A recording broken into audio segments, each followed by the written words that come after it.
Eddie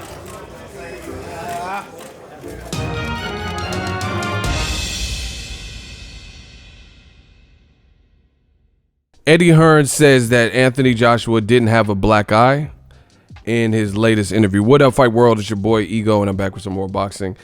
Let's jump right into it. Link in the description. Eddie Hearn did a new interview, 30-minute long, in the comfort zone with UK media, IFL. Link in the description. And I would fast forward to about the 9-minute mark to 14, 15-minute mark. Just play it through.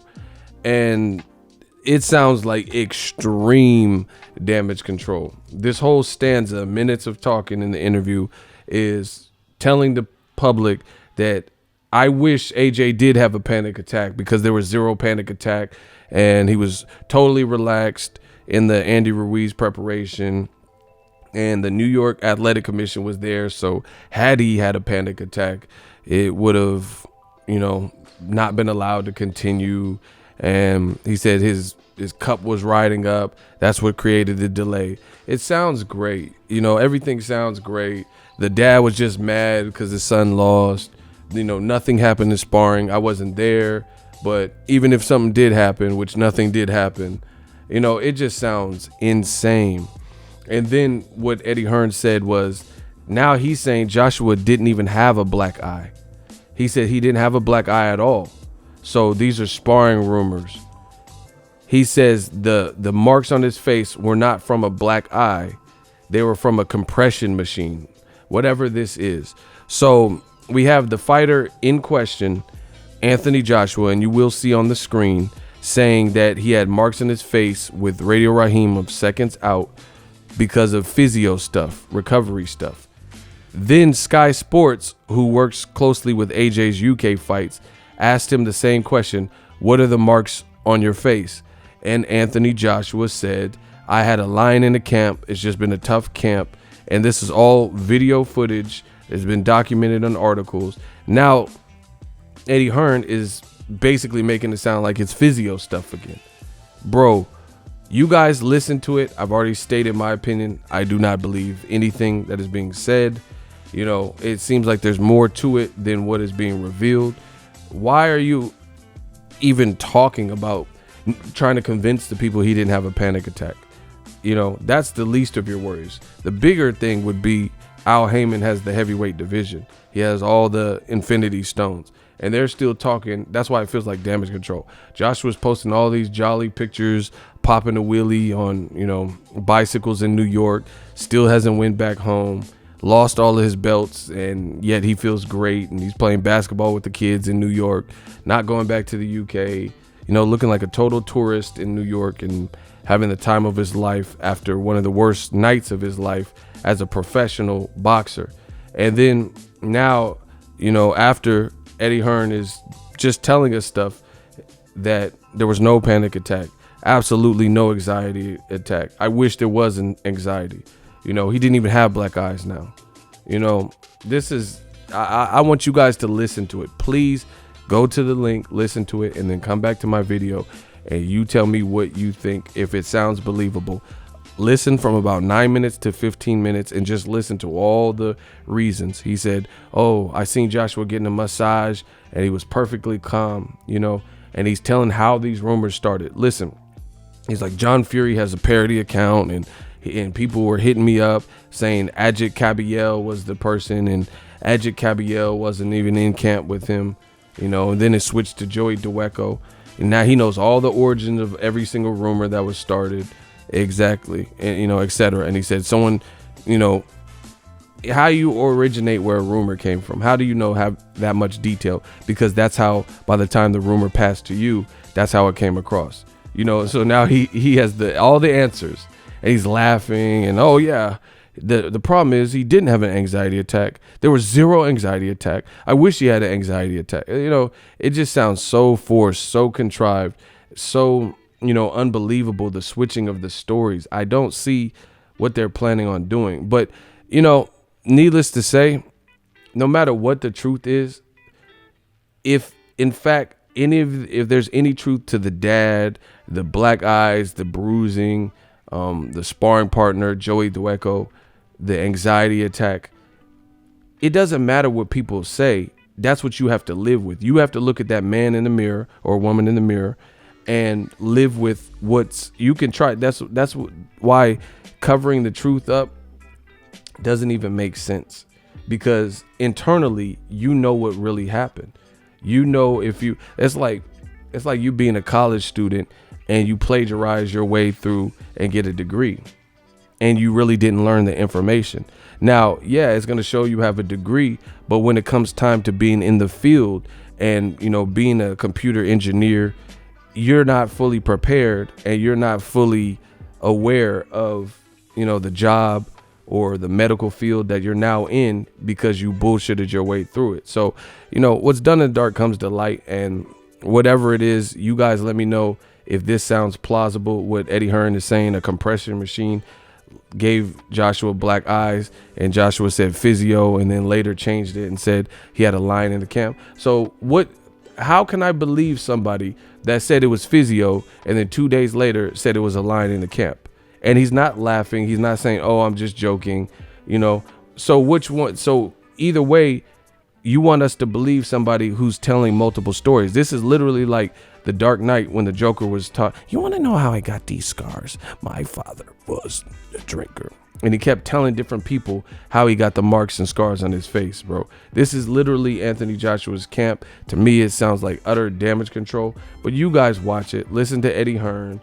And, you know, at the end of the day, whatever happened, whether you cover it up, pay people, NDAs, you know, you got to live with the truth. If he was getting dropped. And then he said something, oh, he didn't get hurt in sparring camp. I talked to him every day, and it was 100% perfect camp and healthy camp.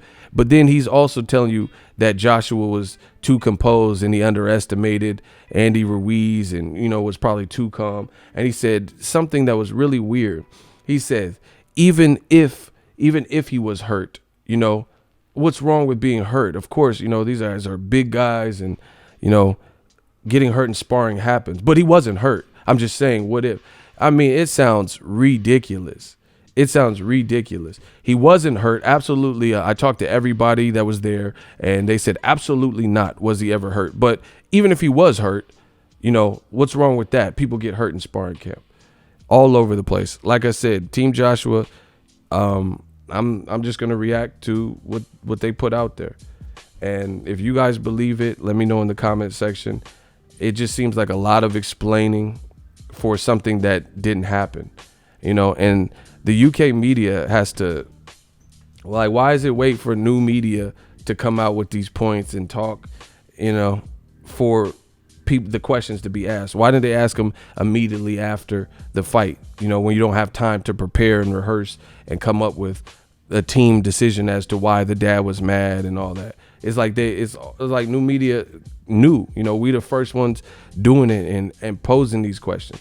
Like Joshua, normally on a telecast, like I'll watch the Triple G Rolls telecast. There'll probably be a co-feature or undercard fight where they're visiting Golovkin's locker room, right? Mark my words, where they're visiting Golovkin's locker room and speaking with him ahead of his fight, or Steve Rolls, or both of them, right? I didn't see anything like that. They're saying there was turmoil, arguments, or some kind of drama, panic, anxiety attack, you know, someone spazzing out in Anthony Joshua's camp, or he was, you know, jittery. And we didn't see nothing behind the scenes like we customarily do. You watch Dominic Breazeale versus Wilder. They'll send Jim Gray to Wilder's dressing room where he's getting prepared, and they show him doing mitt work with Jay Diaz, or they'll talk to him and he'll be like, Jim Gray with Showtime here. You know, you and Dominic Breazeale. All right, champ. Thank you for your time. Good speaking with you. Good luck. I didn't see anything like that I can remember from Joshua's camp. So Andy Hearn could say why and how these rumors started and all that. I'm not going off of rumors. I'm going off of Joshua physically, visibly to the human eye, looked nervous, looked like he was rattled.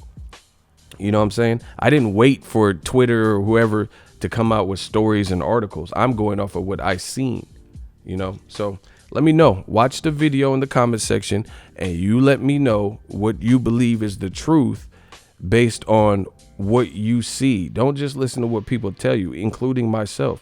You don't have to take my word for it. What did you see with Joshua? Did he look confident? Lennox Lewis just posted his ring walk before one of the most important fights, if not the most important fight of his career, Mike Tyson. And look at the way he looks and how he's walking out versus how Joshua looked, you know? Now, one of the weakest arguments that Eddie Hearn brings up in this interview with Coogan and IFL TV is, hey man, you know AJ, you know, what does he look like having a panic attack? That is perhaps, you know, I don't know if they think I'm stupid or whatever, but one of the worst arguments, strawman arguments. Here's why. How would IFL TV or anybody else know how Anthony Joshua would react and respond in a situation that is brand new?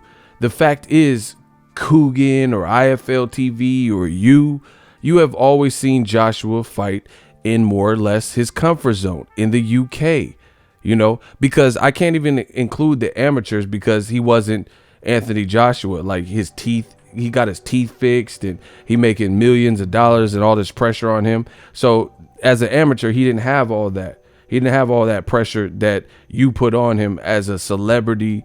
You know, he wasn't making money. He was in the amateur. He wasn't making millions of dollars upon millions and beat Klitschko. So the stakes were higher because he's A-list, you know, linked to fight Wilder or Ortiz or Fury or someone, stuff like that. So why would Eddie Hearn just listen to the arguments that they're throwing out there?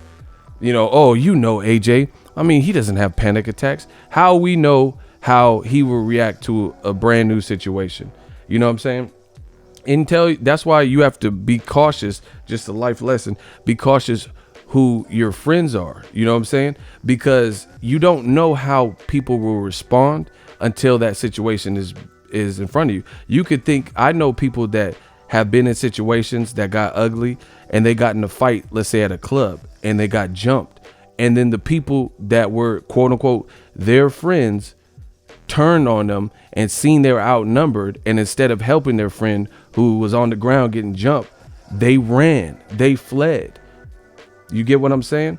So why would you keep people around that when you're getting jumped, they run and don't even try to get people off or fight back or help? Obviously, they didn't know that was that person's character, that their heart pumped Kool-Aid. And you don't know. That's why you gotta, if you live a life of crime, you gotta know who you doing crime with. You know, like you look at the Tekashi situation, all this Treyway and stuff like that. When shit was good is good, but who knows what people would do when shit is bad and the feds is on you, you know? Or like I said, if you getting jumped and your friends run instead of helping you out.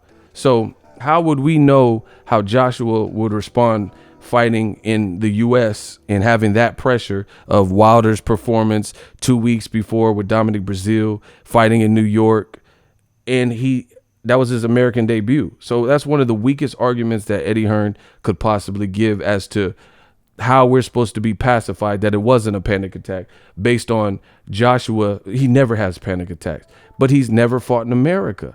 And Joshua said the same BS in his vlog, the why I lost from my side. He said the same thing. I wouldn't have a panic attack. You guys know me, guys.